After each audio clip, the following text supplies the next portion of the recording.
a similar problem, but just trying to incorporate new technologies that are currently in the market, trying to build a 21st century rocket.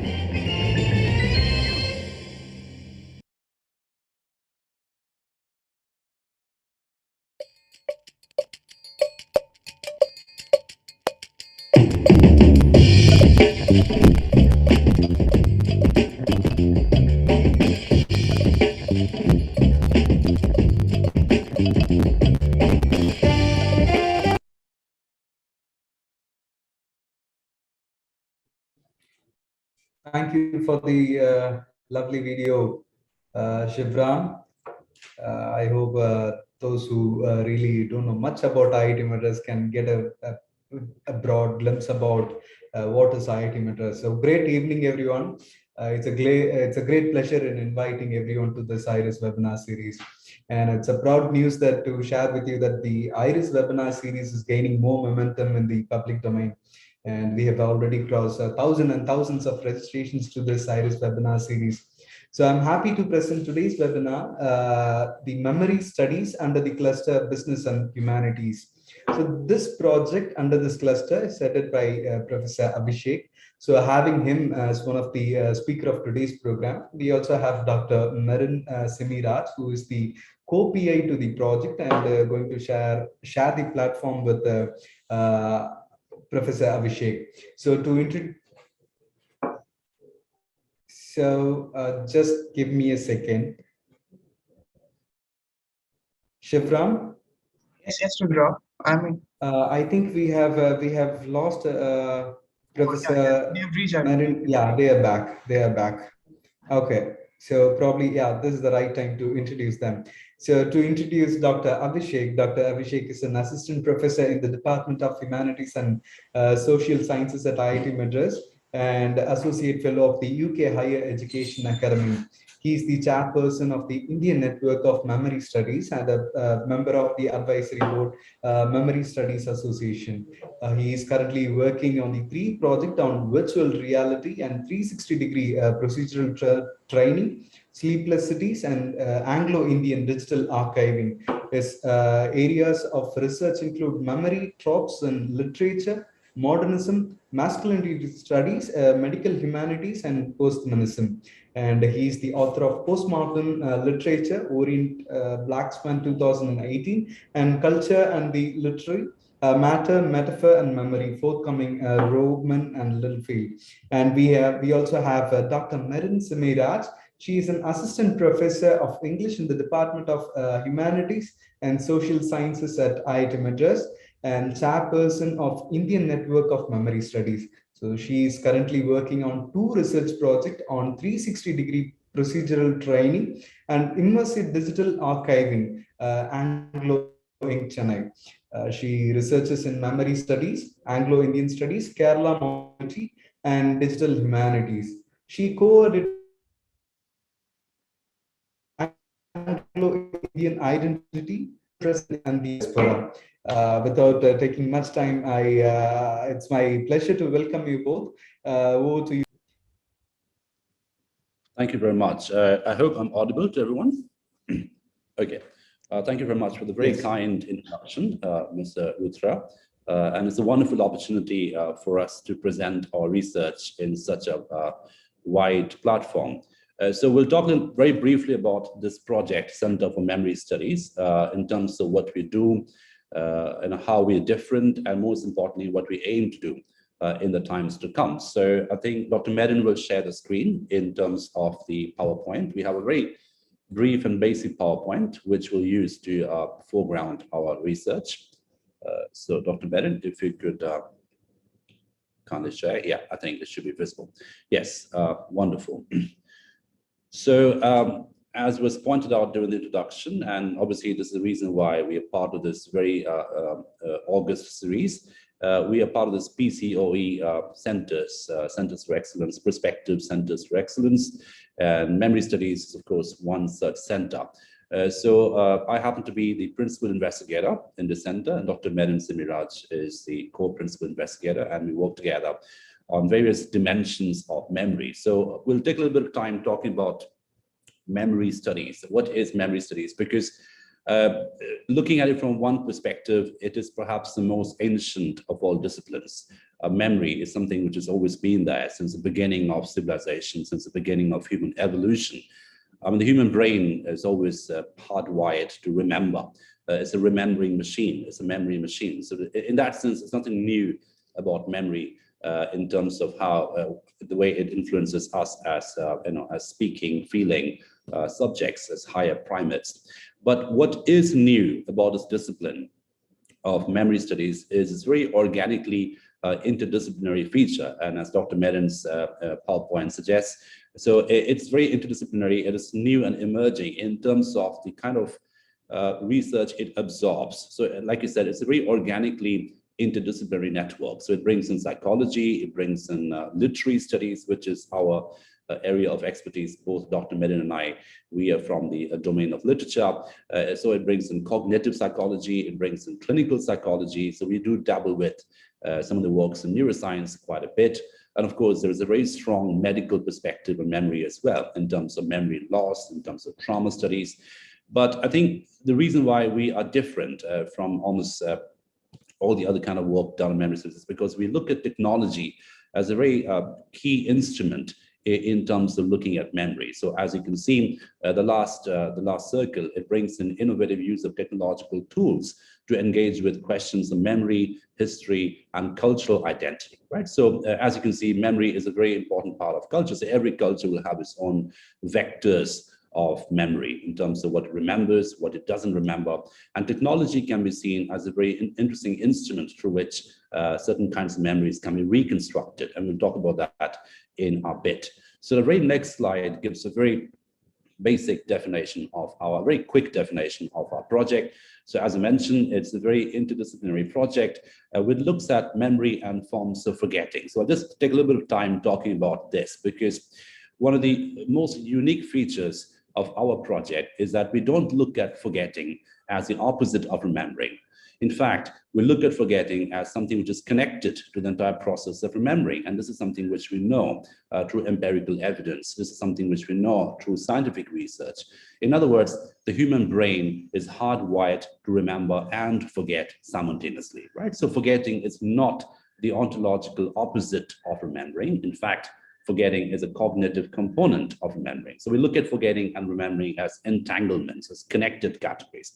And how do you look at these categories? Of course, we draw on psychology, we draw on cultural studies, and also we look at machine studies, right? So different kinds of studies have been drawn on. So as you can see, there's a neural component, the psychological component in terms of how the brain remembers and forgets. There is a cultural component, and it's also this machinic component. And this is something which is very, very true for today, because the way we live our lives today, where the human ends and the machine begins, is a very, very blurry sight, right? So we are almost always connected to machines. And this particular webinar being a very good case in point, it's very hard to quantify which bit of the webinar is human and which bit is machinic. We are all entanglements in a certain sense, right? So in that sense, I think any new work in memory studies must collaborate, not just with cultural studies, not just with academia, but also from partners from the industry. That's something which we continue to do and aim to do in the times to come, working on cognition, embodiment, and technology. So cognition and embodiment are very key concepts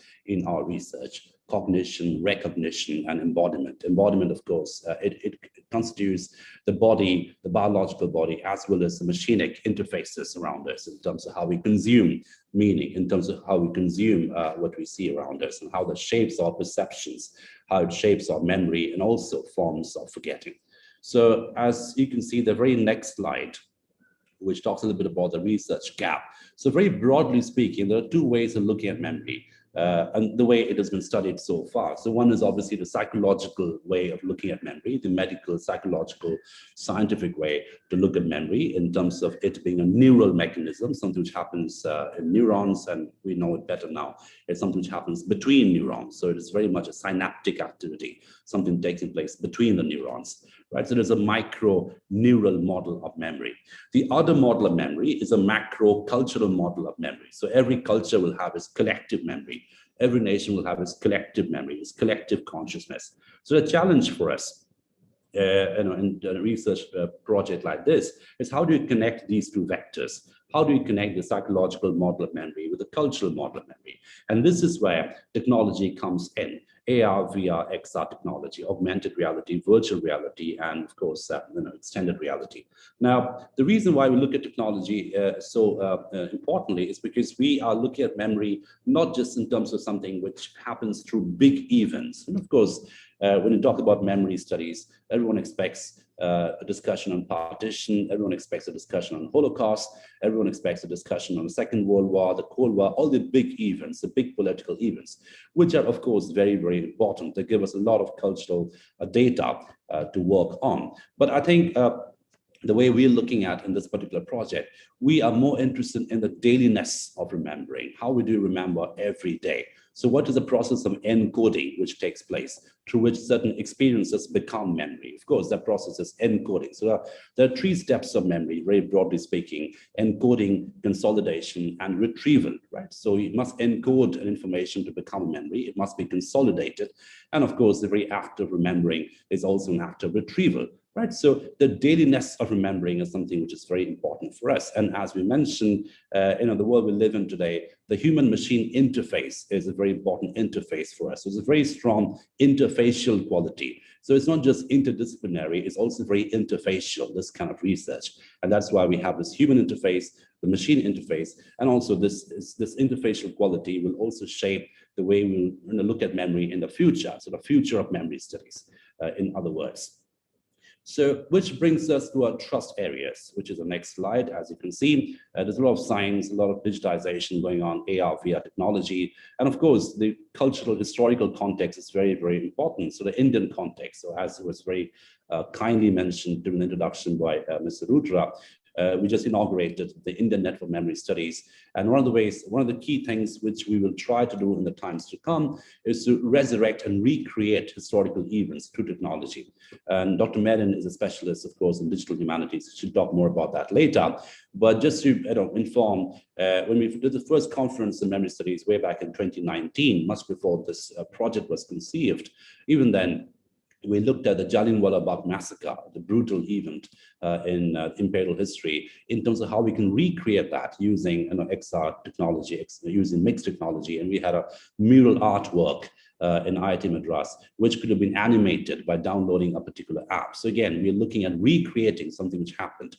So technology is something which is not exactly the opposite of humanities, and it's very connected. And one of the beauties of living in IIT Madras, as you could see in the very wonderful introductory video, is that humanities and sciences and technologies, they all come together in a wonderful alchemy, through which we have a very special way of looking at knowledge. They are very interconnected disciplines, very organically interconnected disciplines. So we have, the technology of remembrance and recreation, which looks at history through very, very technological lenses.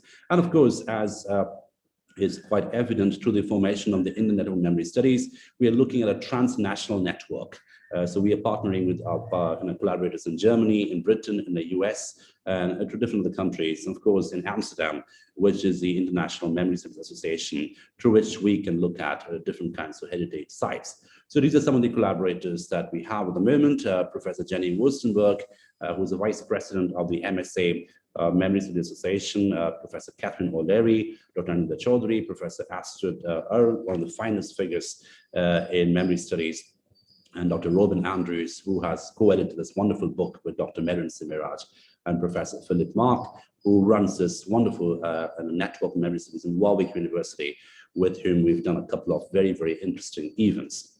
So very quickly moving on. So the kind of events we have done so far. So this is one very recent event, which was very kindly mentioned by the Minister of Higher Education, Dr. Ramesh Nishank, who tweeted about this. There was the first network, the first symposium, the first workshop actually on memory studies in Asia, not just in India, but also in Asia. And it was amazing the kind of interest it generated across different kinds of research networks. We have people working on psychology, people working on history, people literary studies from all across India and also from abroad. So we have people from UK signing up, Leeds Beckett University, and also Warwick University. So there was a major event that we were very lucky to have done, the first memory studies workshop. And this is some of the data from that workshop in terms of the percentage of people, the kind of percentages I'm looking at, faculty, PhD scholars, and master students all across India, as well as from abroad.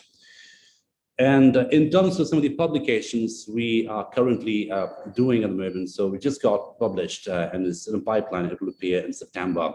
Dr. Menon Simiraj and I, we just co-authored a paper which will appear in the Journal of Memory Studies, which is arguably the finest journal in this field. It is published by Sage, and we have a very interesting article on the COVID-19, in terms of how this particular pandemic of COVID-19 will be remembered in the future, right? So how we'll remember COVID-19. So this is a very theoretical, philosophical paper, and it will be published sometime in September. And for those of you interested, we're very happy to send you a copy of that in due course. Along with that, we had a few of the publications recently. So if you go to the next slide, for instance, we have an article on sleeplessness, on memory. We've got a very interesting article on Kerala modernity, which is published by Dr. Menon Simiraj. Again, it's looking at cultural memory. So as you can see, we work very seamlessly with technology and culture. So this sort of cultural studies component, the humanities component, and the technological component are very seamlessly connected in a kind of research that we do. And that seems to be our strong point. That seems to be our unique offering as a research center in the times to come. So we've got a couple of books out of the center already. So Dr. Menon Simiraj and Dr. Robin Andrews from Massey University in New Zealand co-edited this book on Anglo-Indian identity, which actually happens to be the first book on Anglo-Indian studies emerging from India. It's a major milestone in memory studies. So it's a wonderful book. It's already out. Those of you who want a copy of this, we can get it from Amazon. And then I've got a book coming up in December, Culture and the Literary Matter Metaphor Memory, where I'm looking at this theoretical and philosophical relationship in literature and memory. So how can literature, how can fiction, how can storytelling help us remember culture, history, different national movements, etc. And this happens to be, again, the first formal book on memory studies emerging from this area in this country. This should be out in December this year. So we also happen to have a very interesting seminar series, Research in Memory Studies series. We call it RMSS. So we've already had a series of events with St. Andrews University, with whom we have partnered through a formal MOU. So we have an MOU with St. Andrews University, and we're just about to have a workshop. I'll talk about that a little bit later, on food and memory, where we have partners from Andrews University coming in. And we have also worked with a major memory studies platform in Frankfurt, the Goethe University, which is run by Astrid Earl, and of course, as I mentioned, Warwick University. So we had a series of seminars and events with them, and we hope to continue this in the times to come as well. We happen to have two very important websites. One is, of course, the Memory Studies website, which corresponds to this particular center, and the other is the INMS website, Indian Memory Studies, which was launched, as you can see, on 16th June. In this very institute, the director, Professor Bhaskar Ramamurthy, inaugurated it very kindly. And that, again, got a very good mention, a very kind mention from the Minister of Education, Dr. Ramesh Nishank. And it was, we had lots of people coming in, the major speakers being Professor Astrid Earl, Dr. Hannah Teichler, and of course, from the Tata Consultancy Services, Dr. Ashok Maharaj, the Excel Lab head of TCS, and Mr. Rajendra Prasad Nala, who heads the Tata Central Archives. It was a wonderful event, and we do a video of that in our website, so do visit that if you are interested. So what's the road ahead for us? So I hope to have given you a very fundamental idea in terms of the kind of research that we want to do, looking at a very happy wedding, shall we say, between cultural studies and technology, between fiction and AR, VR technology. So we look at all these disciplines, all these instruments as connected categories through which we can have a fuller, a more holistic understanding of the complexity of memory and forgetting, because memory and forgetting are very complex phenomenon. There is this embodied, embedded quality about memory. It happens in neurons, it happens in the brain, but it doesn't stop there, as we all know. It also extends into culture, it extends into nation, it extends into history. So there's a spillover quality as well. So there's this enactive, extended quality. And what we are looking at as a center, very uniquely, I hope, is to look at the connection between the embedded quality and the inactive quality, the extended quality. That seems to be the biggest challenge as well as the biggest pleasure in memory studies. So very quickly, the road ahead, we have a workshop coming up next week, actually, on food memory and machines, which has attracted a lot of attention internationally. We got abstracts from the US, from Hungary, from the UK, and of course from all across India, from Mizoram, Kashmir, as well as from Tamil Nadu, Kerala, West Bengal. So that's going to happen on 17th and 20th August 2021, and that is in collaboration with St. Andrews University, with whom we've had an MOU, a formal MOU, through this network of memory studies. The other thing we would like to do in the not too distant future is to establish an XR lab, right? Again, that's going to be a very interesting contribution in terms of looking at how humanities and XR lab and that kind of technology can come together to look at the complexity of memory and forgetting. And we also aim to offer the first institutional course on memory studies in India, which we are planning at this moment to have a summer and diploma course. But we'll see how it goes. But that's definitely in the pipeline, and that should be formalized by next year this time. And we do plan to have the first journal of memory studies. I happen to be co-editing the first journal issue of memory studies, which will be published by Media Watch.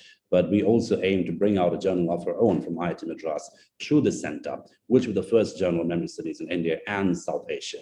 And following that, and this is what Dr. Merin will speak more about later, we aim to host a digital archive where we can bring in, use technology, state-of-the-art technology in terms of reconstructing even some of history, even some of nation, even some of politics, imperialism, partition, all kinds of events. And we're going to have a museum of sort, a very mobile museum that can be accessed using a very state-of-the-art digital technology, right? So that seems to be the road ahead for us.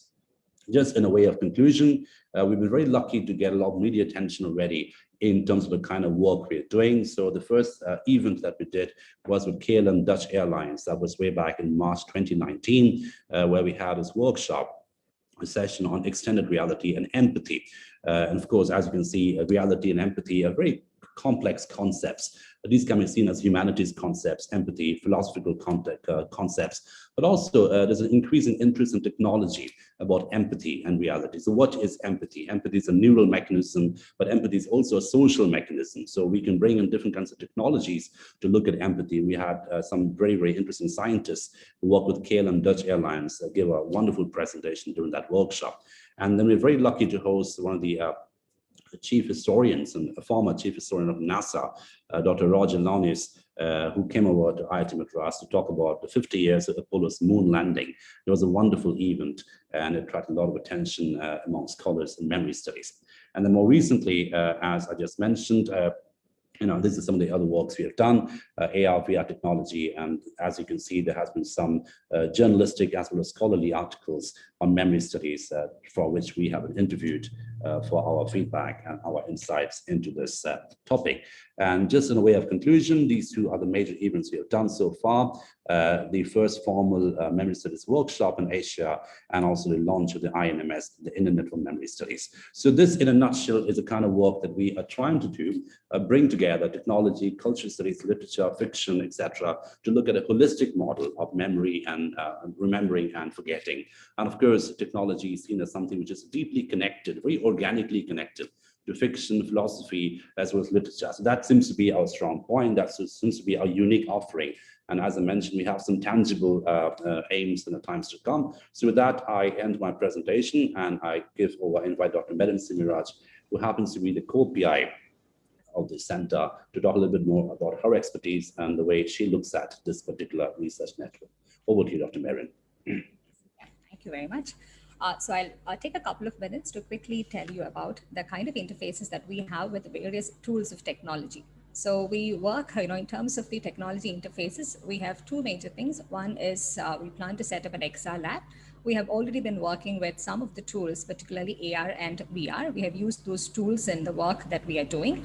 And we are also, in the way of setting up a digital archive for which we use the various tools of digital humanities. So we started experimenting with different aspects of digital humanities based on the training that we received from Oxford. The Center for Digital Humanities is Oxford in 2018. So initially we began with, looking at different tools of text encoding initiatives by translating text, the printed text, into machine-readable material. And that is something that we are aiming to put to use when we are hosting the first, perhaps, first interactive digital archive for Anglo-Indian material and Anglo-Indian texts and narratives. So we thought of pushing the limits of this a bit further and looking not just as texts, but also as performances at events. So which materialized into this first AR animated mural artwork, which we generated, which we ideated and generated as part of the first Memory Studies conference, where we looked at the 100 years of Jallianwala Bagh event.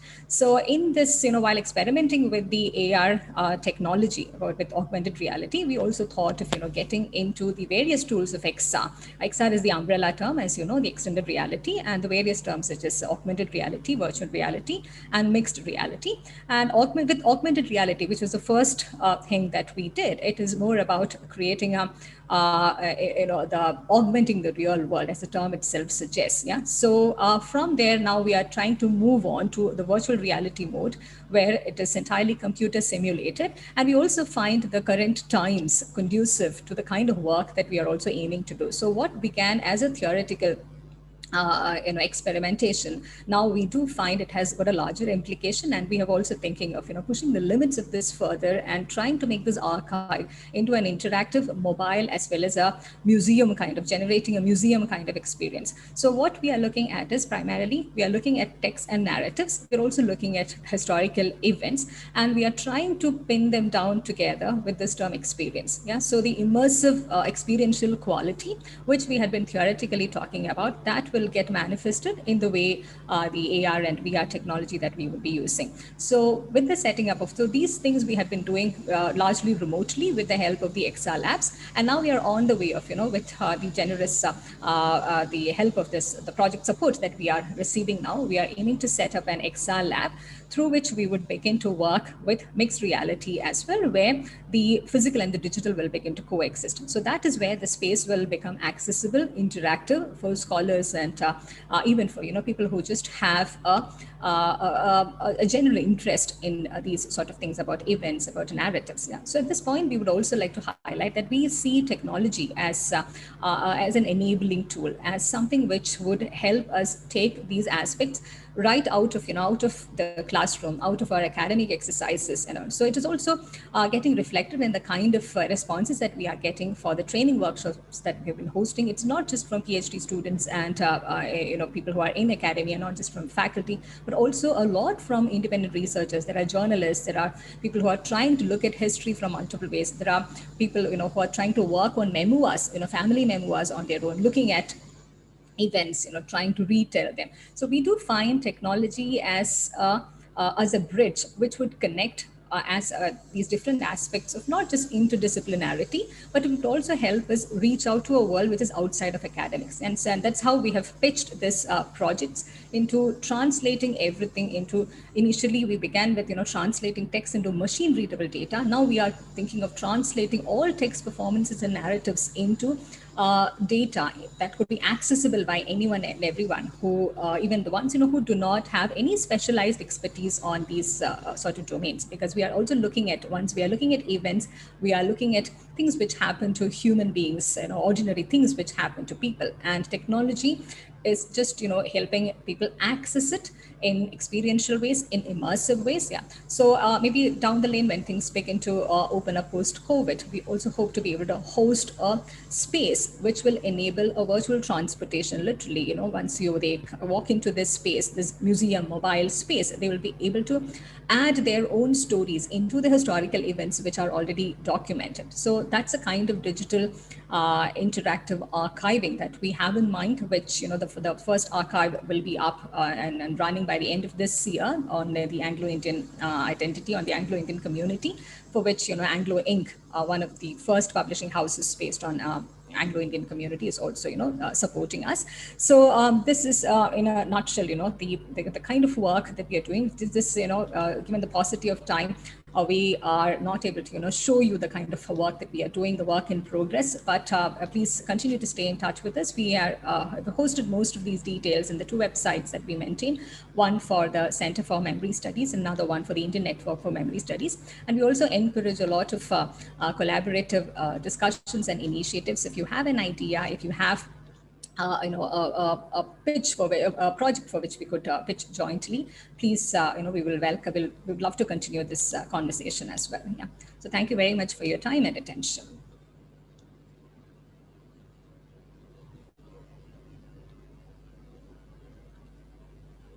So I think we have a couple of questions. We can just go ahead and maybe take. Yes. So there's a question from Mayur Pinto, who was asking, what do you have to say regarding the shift of offline mode to virtual online mode during the COVID times and resurfacing the online mode sooner? I mean, the shift would be really difficult for students. I mean, shift from PDFs, Google Meet, Zoom to books, etc. I think Dr. Menon is more qualified to respond to that. So go ahead, please. Yeah, so I think even before the pandemic, we were always in this, we were shifting on and off between these different modes. Yeah, there was always, books as well as the online and other digital material available. And of course, COVID times have accentuated this in so many ways.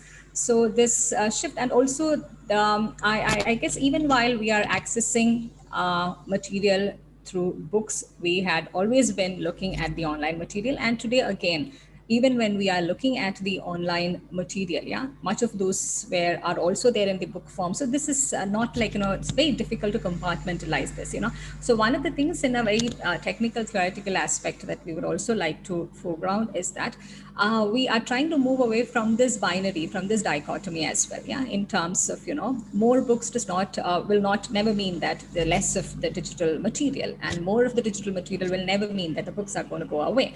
So it is the moment we begin to see both as the product of a technology, because book is also essentially the product of technology. And when books initially, with the printing press coming into place, books were seen as something very distant from the human reality. It was seen as not seen as an organic extension of the usual knowledge system. The manuscripts were seen as, closer to,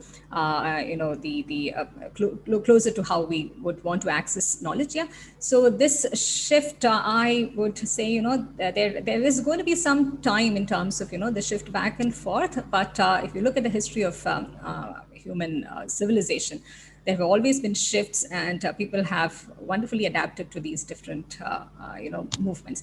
And just to highlight this bit, in terms of the technology bits, I guess there will also soon be a time when, even when we are meeting in physical space, it will be difficult not to use the digital material, because there is a lot of digital material out there which would be easy to access, not just in terms of the technology, but in terms of time, in terms of affordability.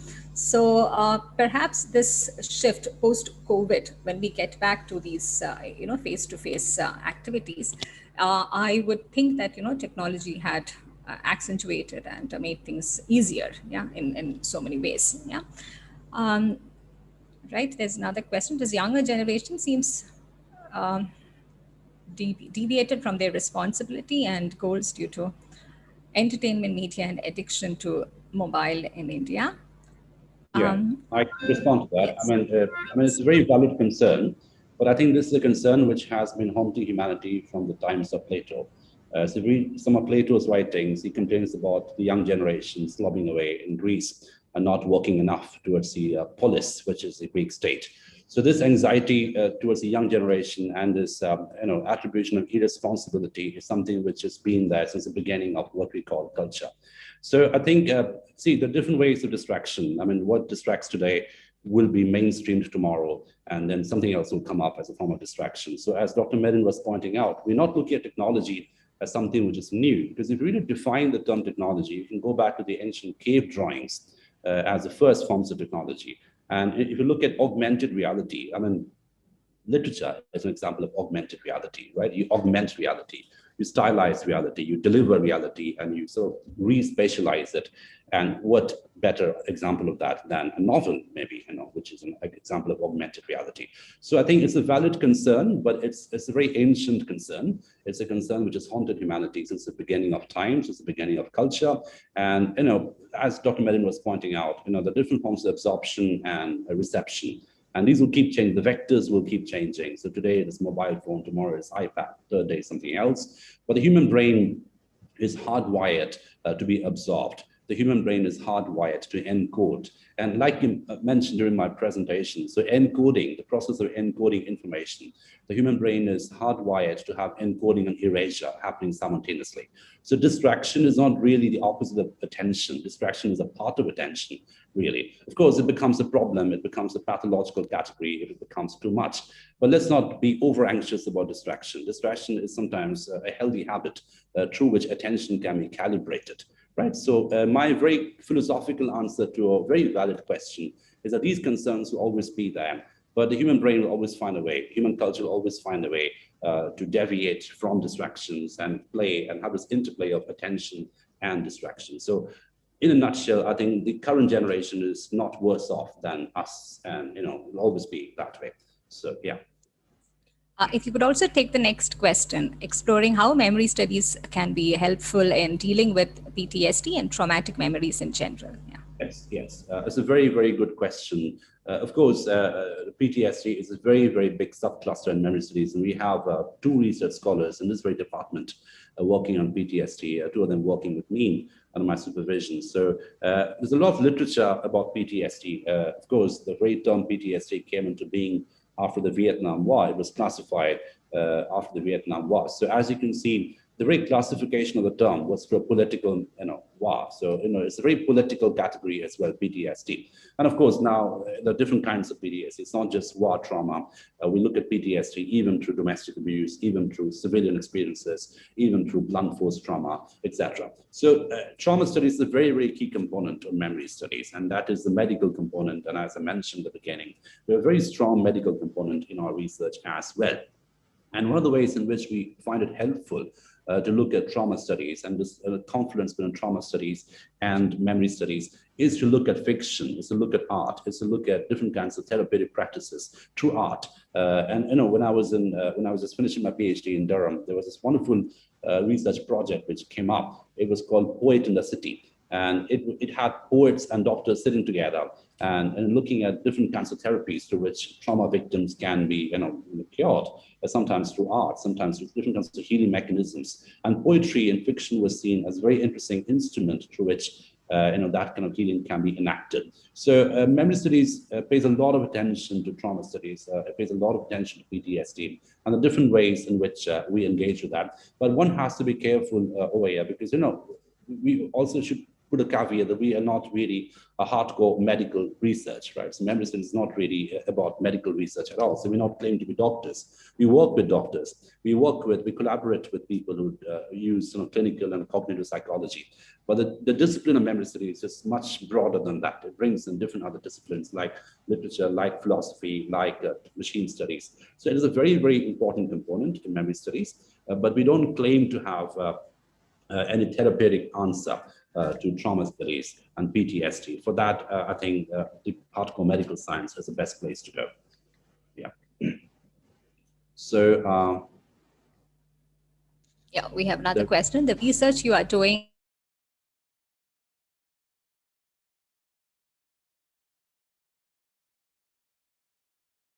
for your research. Yeah. Yeah. Right. So, yeah, would you like to go first? Yes. Right. It's a very good question. So in terms of recreating the past, and that's a model that even scientists are using, instead of remembering, they use the word reconstruction because that's how the brain functions as well. It reconstructs the past. And of course, when you reconstruct something, the very act of reconstruction also includes an act of deconstruction. So as I mentioned, when remembering something, you're also simultaneously forgetting something. So remembering and forgetting go hand in hand. It's an entanglement as such. Right, so the very idea of technology, very useful technology, augmented reality, extended reality, so that can be seen as acts of reconstruction of the past. Now, what we are interested in, and this is where we are working with the scientists, but we're also different from the scientists a little bit, because we are looking at affective reconstruction, not just effective reconstruction, but affective reconstruction, emotional reconstruction. Right? So it's not just about a diagram or a machine that can bring back what happened. It's also about what were the emotions which were around the event. Can we reconstruct those emotions? So in that sense, like PTSD and trauma studies, which was a very good question earlier, affect studies is also a very key component in memory studies, a study of affect, a study of emotion. Because when you're looking at let's say the example of Jallianwala Bagh massacre in imperial history in British India, it was such a brutal event. And we find it's such a political event as well. I mean, till this day, there's no apology formally from Britain about the event. I mean, David Cameron was here, I think in 2012 or 13, and he actually went to the site and he was expected to apologize. And he shirked away saying, well, this happened before I was born, so I'm not going to apologize. So there has been no formal apology about the Jallianwala Bagh massacre. Now, of course, what we're looking at here is a very interesting confluence of the emotions of politics and the politics of emotion, right? That's the play we're looking at. Right, because it's a very profoundly political event that has shaped our history to such an extent. And yet, if you look at British history, if you look at the British reception of the event, it's hardly an acknowledgement of that, which brings us to the idea of forgetting as well, because we're looking at forgetting not as an innocent phenomenon. We're looking at forgetting as a very manipulative phenomenon. Certain events are deliberately forgotten. Certain events are deliberately erased from British history. I mean, if you take any history book of Britain, there's a lot of work on Churchill, for instance, right? There's a lot of saga on Churchill, how he saved Britain, how he was a war hero, etc., etc. But we don't have a single mention of the Bengal famine, which is something which is orchestrated by Winston Churchill, right? Which happened around the Holocaust. No one talks about the Bengal famine. No one even knows about the Bengal famine, even in Bengal, which killed more people than the Jews in Holocaust, right? And this happened in our country. It's a forgotten history. So why is it forgotten? That's something which we're interested in. Why do certain events get forgotten? Why do certain events get remembered again and again? So that's the politics of remembering that we are looking at, right? So we are looking at technology which can help us to reconstruct what gets forgotten. So forgetting and remembering, they are equally important in our research. Sometimes we end up spending more time with forgetting, because what gets forgotten, how something gets forgotten, these become more interesting questions for us research-wise. So the question from Anivesh Srivastava, and Dr. Merin can respond to that. AI and data science. About AI and data science. So we would first look at this word data science.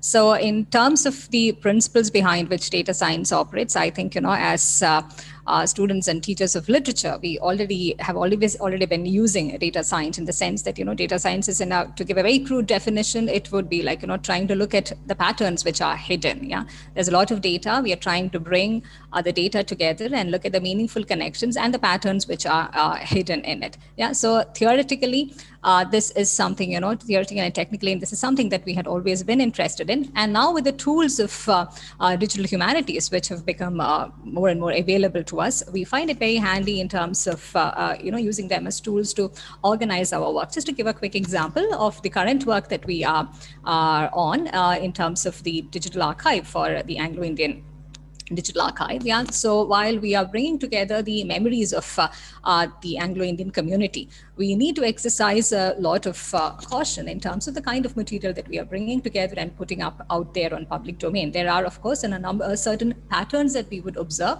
the patterns which are not there in the other texts and narratives and performances which are already out there. So while we are trying to put these things together in particular ways, and as you would also know, I mean, there is a lot of way in which data science will also help us to manipulate data. So that is something that we also want to stay away from. There are these objects, there are these patterns that we are, of course, we all see patterns when we bring data together, but we also want to place them in the public domain in such ways that there is no narrative that we are selling from our end. There is no narrative which is out there ready for consumption. So the interactive archive that we have in mind, the idea behind is itself, to put data out there so that, you can generate your own combinations and your own permutations from that. So just to quickly add to this, even the AR animated mural artwork that we presented, it actually enabled, this is AR, as you would know, it is about the real world getting augmented. You are viewing whatever object is out there in the real world through a certain app, which will give you an augmented sense of the reality. So there is no particular order in which the viewer is asked to go through these different images. The viewer can have his own narrative emerging depending on what he chooses to view first, what he chooses to hear first. So in that sense, that's how, we would want to look at the kind of data science that we would be employing, the organizing techniques that we would be employing. In terms of artificial intelligence and the related things, of course, some of the things that we are doing, they border on a lot of questions which AI has also been dealing with because with the XR Labs, our industry partners, they have been working a lot on the digital avatars, digital humans. That is work into which we still has not entered, but of course, there are a lot of ethical questions surrounding it.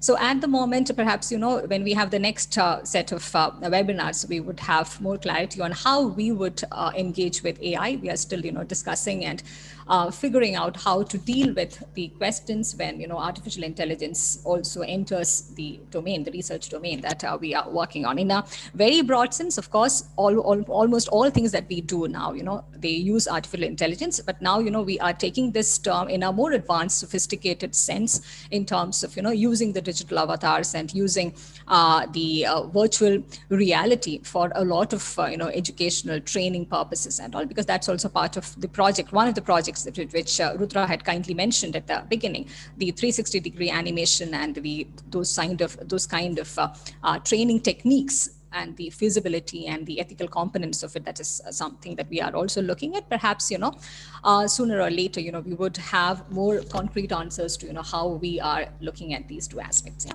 So I could quickly read out the next question. Social media, entertainment videos is leading poor attention span. How does this affect memory consolidation and forgetfulness, if it does?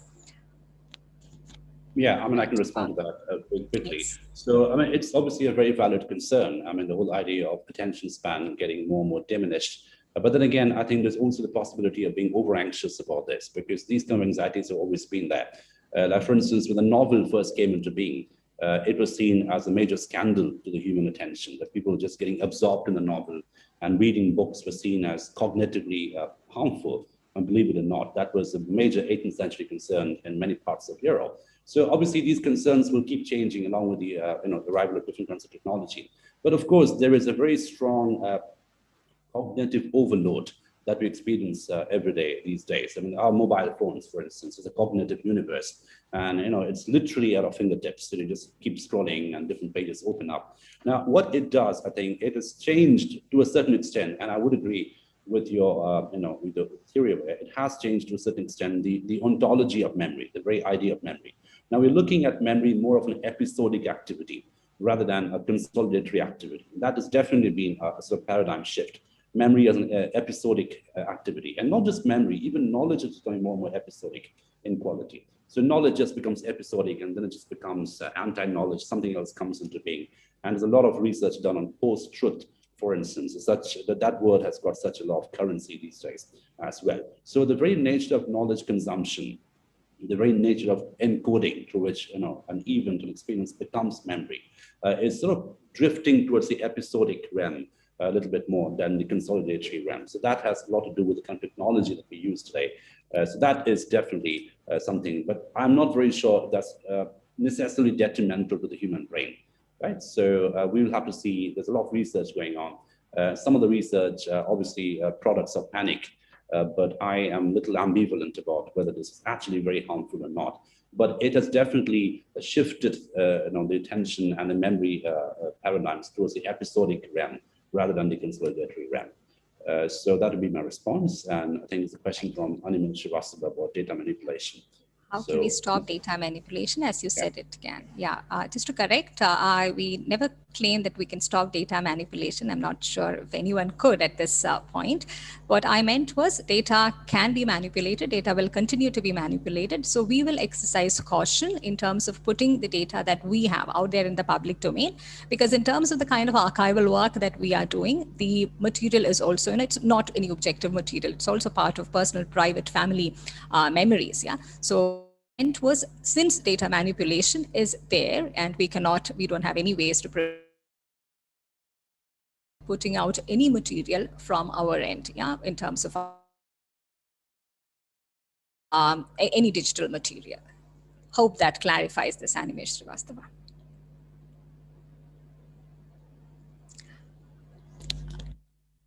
Great. So I think there are no more questions. We're also running out of time too. Yes. Bring the session to a close, but I've posted the two websites we happen to have, Memory Studies @madras.com and interdisciplinary.com.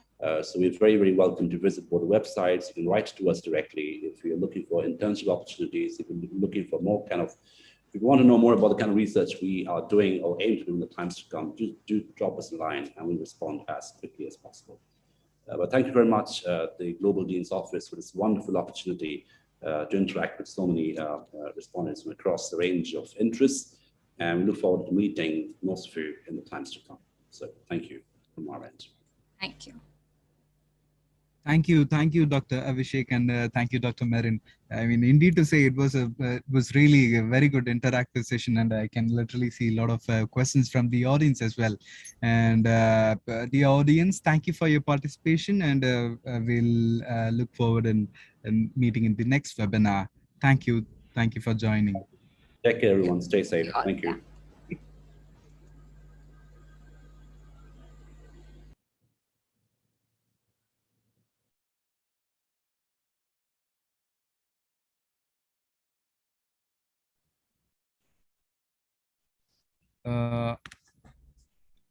Ms. Lisa, please proceed for closing of the session.